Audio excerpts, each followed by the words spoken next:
Hey YouTube, it's Petey, and if you've been around for a while, thank you. It's nice to have people comment, people be supportive, comment, like, share, that type of stuff doesn't go unnoticed. So if you've been around, you know that one of the things that propels me through my life is making music. That's the central focus. That's what I do. I do this with the understanding that there's no other intent behind it besides making it.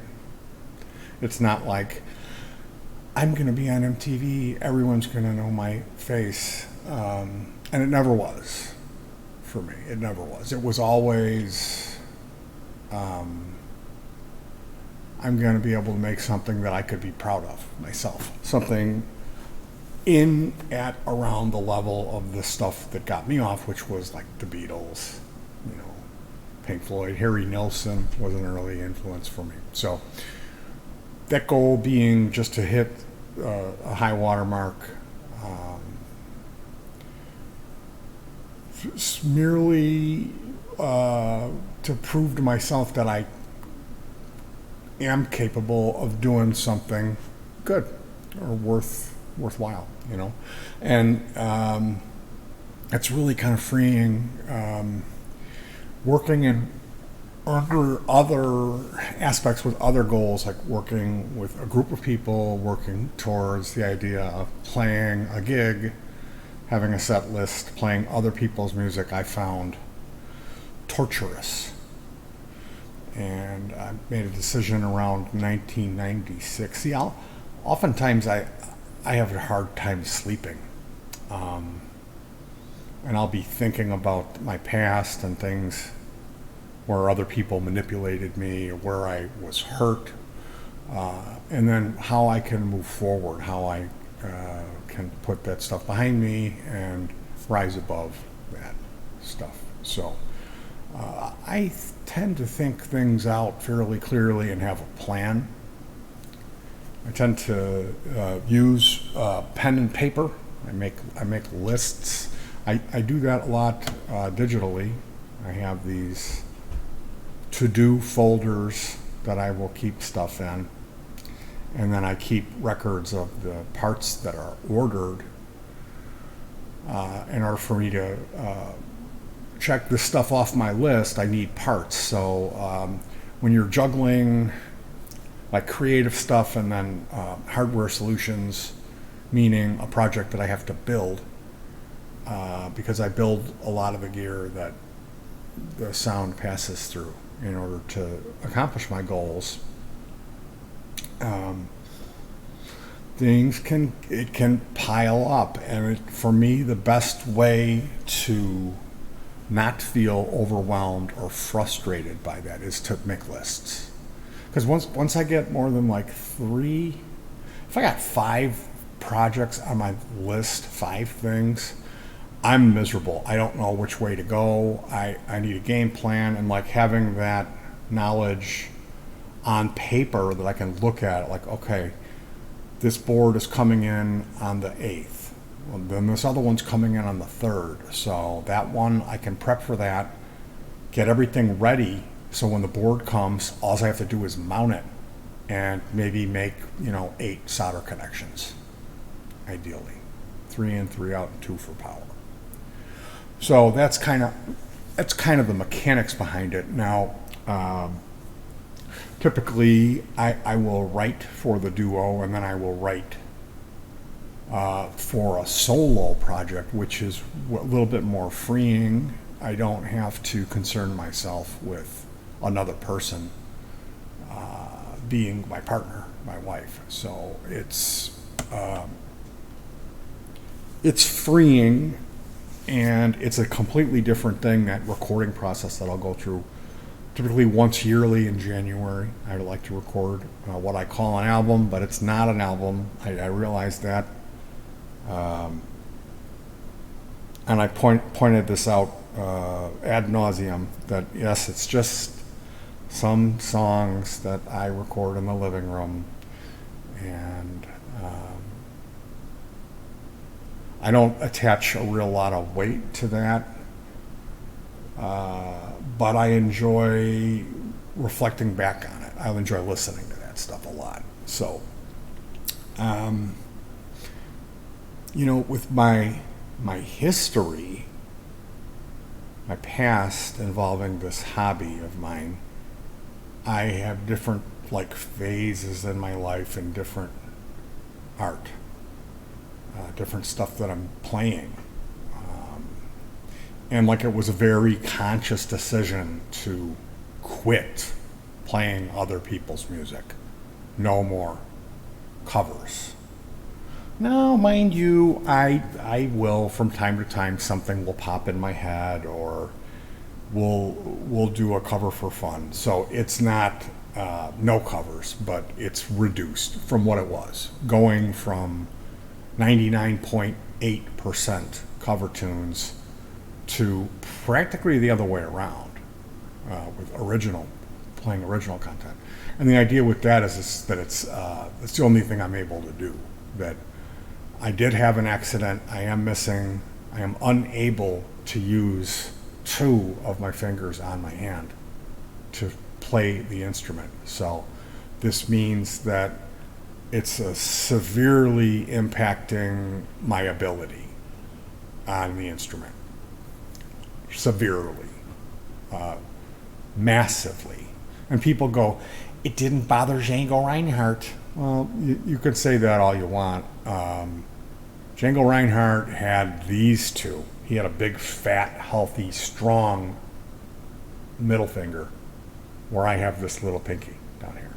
So, and Django Reinhardt was a master who lived his whole life playing with four fingers when he had his accident. So, it's a little bit different. And unless you are missing, unless you have the same injury and you're playing at about in the same pocket as me, you really don't get to make comments like that. You just don't. It's unbelievably rude if you do. When it comes to this dance, it's really what Mama should have told you was, unless you have something nice to say, don't say anything at all. And if you're not in this type of position in your life, you don't really know what's involved with it, like the amount of work. So it's just better off, to bite your lip. Unless, of course, you're going to say something nice. Now,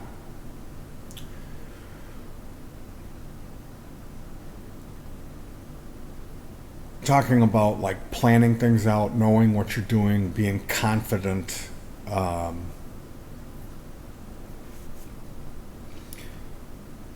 last one that I did is called Thin Skinned. And the reason I named it that, the first song on Thin Skinned is called You Need To. And this is what I get a lot from people who are advising me that what I need to do. And this is like one of the rudest things you could do, because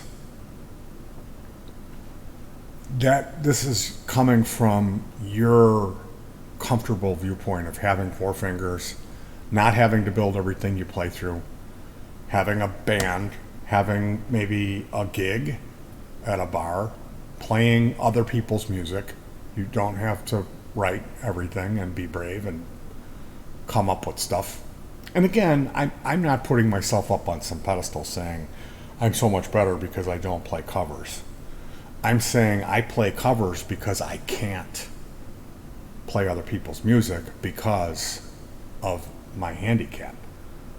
If I was going to play the classic rock stuff that you hear on the radio, that would require four fingers, okay? I don't have that. So I have to play within what I'm capable of doing with my handicap, okay? It's really simple. It's not complicated at all. And in playing with this handicap, I have developed a style, okay, which is it's completely rooted, based, architectured. The whole structure of that is in my limitations. Okay, so me saying, "Oh, when you hear Petey Two Finger play the guitar, you'll know it's Petey Two Finger." It's not really like a how you would say that about Jeff Beck or Jimi Hendrix. It's really unique in that I'm so limited that I repeat myself, and that like incredibly, because there's only a limited number of things that I can do. And I've had people who've stuck around here and paid attention, and they've picked up on that. Musicians that don't, they realize, they hear it, they've got ears, and they've paid attention, and they're like, well, this guy, he's there, he goes playing that same thing again in a different song in a different key, but it's the same thing. And I'm the first one that will admit it. It's no secret. But as far as this intent and planning point I'm trying to make goes, 1996, I made a very conscious decision, and I promised myself that I would never play in another band unless there was a certain set of criteria, which I'm not at liberty, I don't feel comfortable discussing that. I broke that promise one time. I played with a group of people, and I ended up really regretting it, and I got hurt emotionally. It was not healthy for me to put myself in that position, and it was a greedy thing in the first place. I was asked by someone that I respected because they were older, and I really assumed this person was a good person who was doing it not selfishly, not as an act of self, but it turned out that it kind of was. So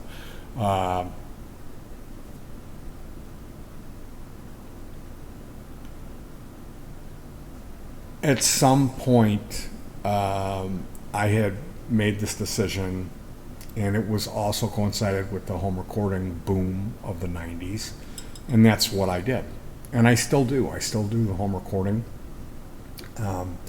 I saw my work grow and get better.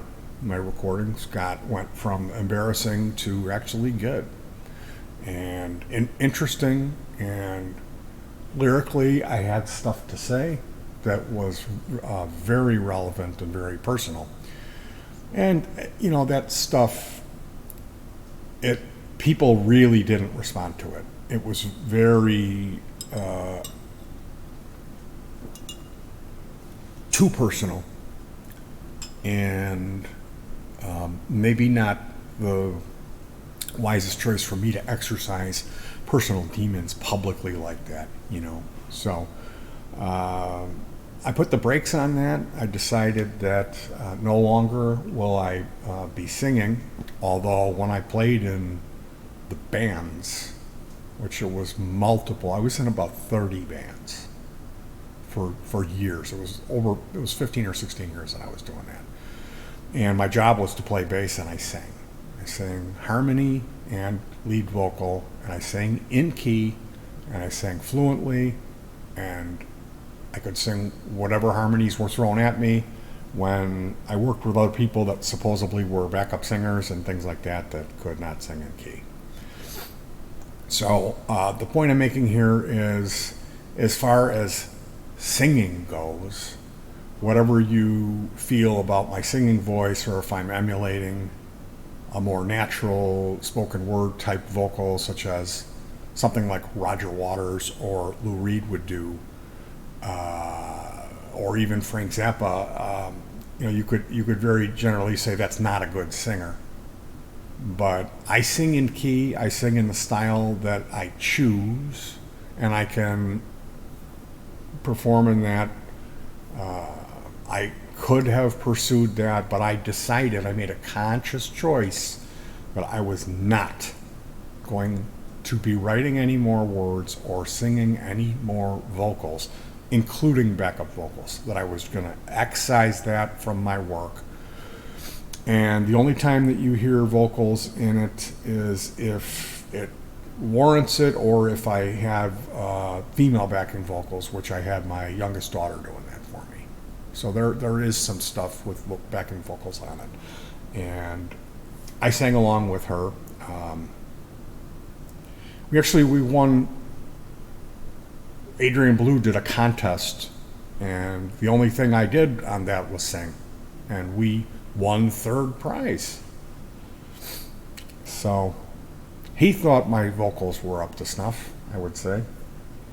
Now, here's where we get to the point of this video.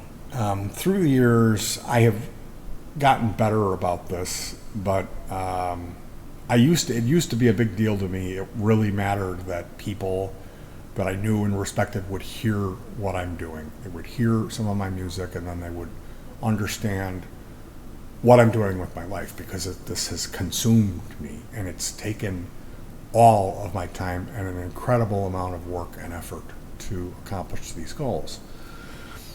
So more often than not, I put forth an effort to get people to listen to this stuff, and they tend to ignore it, or they won't respond. Either way.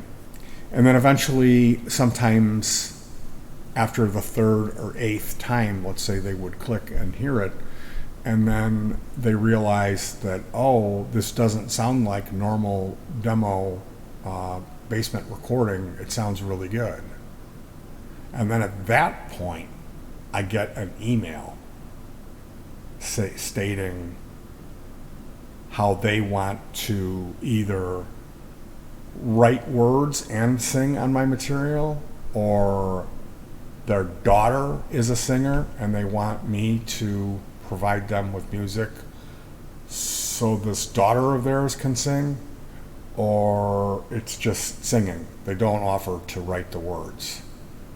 But usually it's dude. It always starts out with dude. And it's like, I can write, I can sing.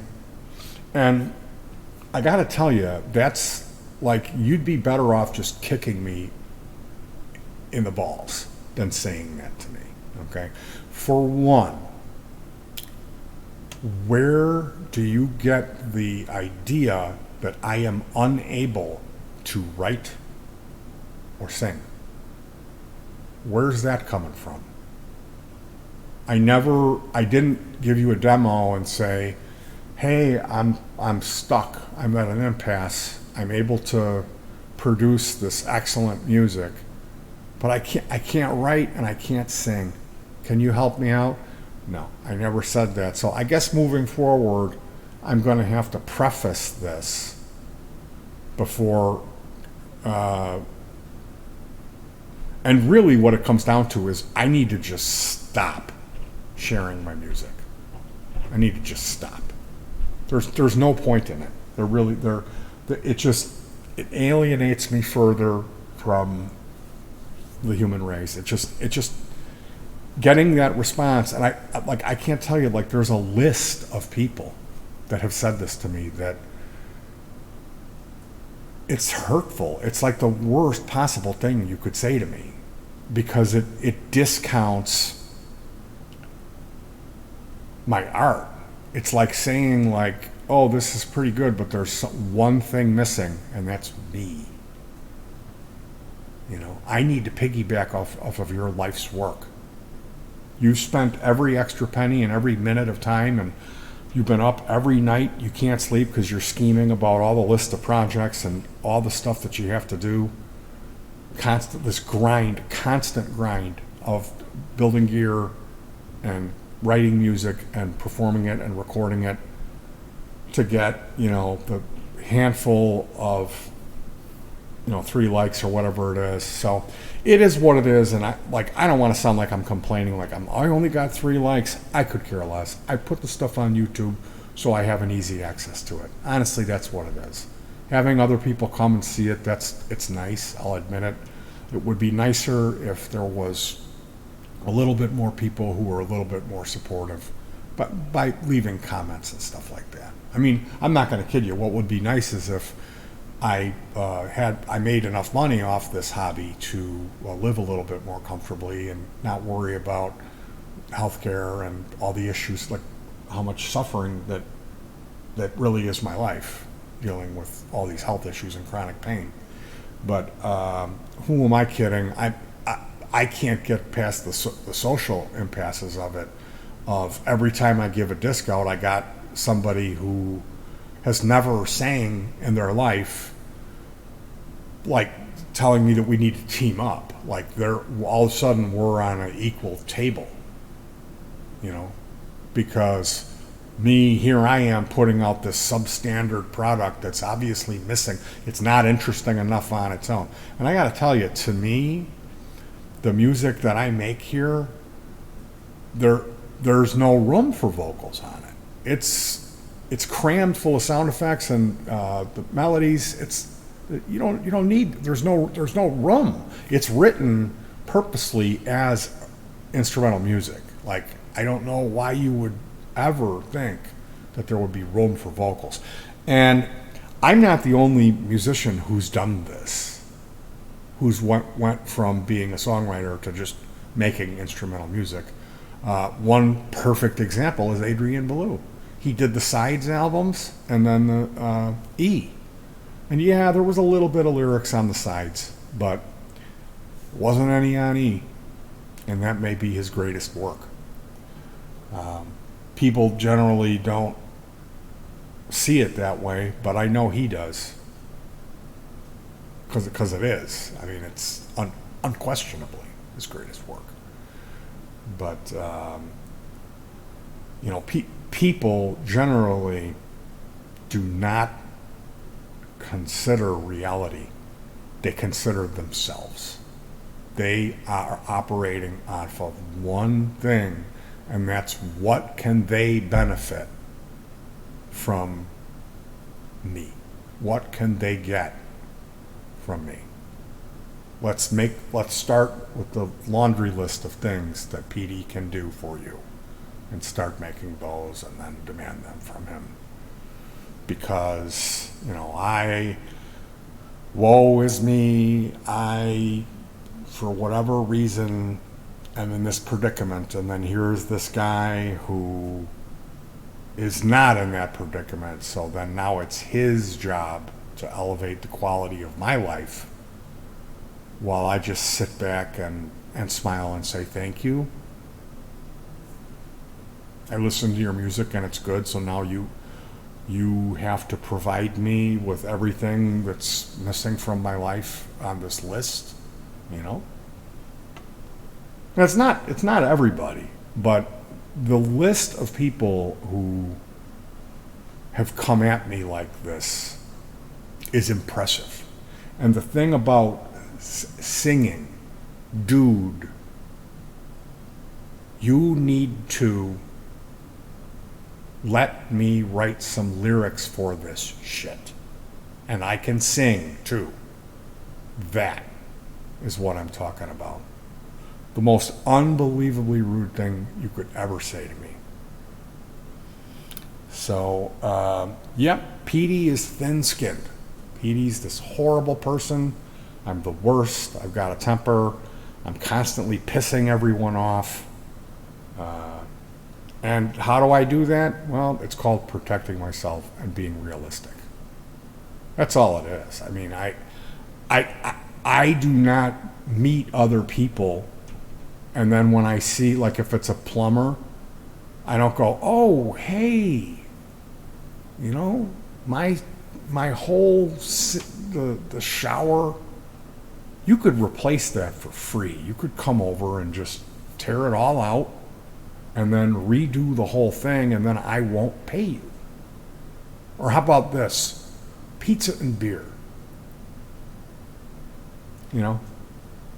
And it, like, this thing, it's not just with music. It's with computer repair, any electronic repair, gear, speakers is top of the list.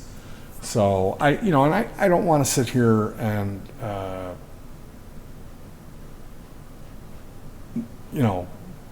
deride the entire human race, but I don't operate like that with people. I really don't. I know that relationships are give and take, and I know that everyone is kind of selfishly motivated, but at the end of the day, I really try to not be like that, and I try to show a little bit of tact. So, if you watch this, I hope you didn't take offense if you're one of these people that's on that list that suggested to write lyrics over my original music. You've got to understand, Petey's thin-skinned. He took that as an insult. He took that as you saying your music is missing something. And that something is moi. And that hurts my feelings. Because when I listen to the stuff that I've recorded, I'm not hearing room for someone singing. Okay?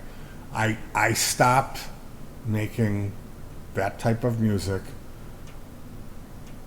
a few albums ago. A few. Okay? And I'll tell you, it's freeing because I never would have been bragging about writing over 500 pieces of music in my life if I would have continued at that rate that I was going. Because the only reason I've been prolific is because I ditched the stupid fucking words and the singing. And I'm sorry, I make music. I make music, I play instruments, I don't sing. Anybody can do it. And I realize that there are talented vocalists out there. Harry Nilsson, Mike Patton are talented vocalists. And they're few and far between as talented vocalists. And if I ever was lucky enough to meet someone who was a talented vocalist, I probably would want to stick with them because that's commercially viable. You know, it's something that you can sell. Anyway, you guys, that's my 2 cents. Please don't take offense if you're one of these people. If you're all of a sudden remembering, hey, I said that to Petey. Don't take offense. It's not you I'm on about. I just needed to get that off my chest, and it feels good to have taken a few minutes to talk about that. And now I'm going to move on with the rest of my life, happily and productively. I had something come in today, and I knocked another one off my list, and it worked. I had prepared for it. It was ready to get cut in. It was 8 solder points and a couple 6 fasteners I had to do, and everything is peachy and wonderful. So moving forward, let's try to learn how to be better ourselves, our individual selves, better human beings, not necessarily to service of ourselves, but to service to others. To be a better friend, to be